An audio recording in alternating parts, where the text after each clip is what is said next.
పింఛం విప్పిన నెమలికి మల్లె తొలకరి జల్లుల మేఘం మల్లె అలజడి హృదయం మాడిన కూచిపోడి రంగుల దిద్దిన బొమ్మకు మల్లె కవితలు వద్దిన పుస్తక మల్లె సంతోషంలో ముద్దుగా ఈ అమ్మాడి ఆరారు ఋతువుల అందం ఒకటిగా కలిపి వింతలు ఏడు పక్కకు జరిపే కొత్తగా పుంతలు తొక్కెను ఈ అరవిందం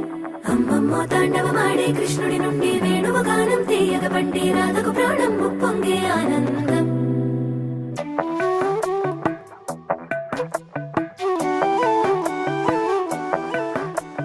మధురము కదా ప్రతొక నడక నీతో కలిసేలా తరగని కథ మనదే కనుక మనసు మురిసినిలా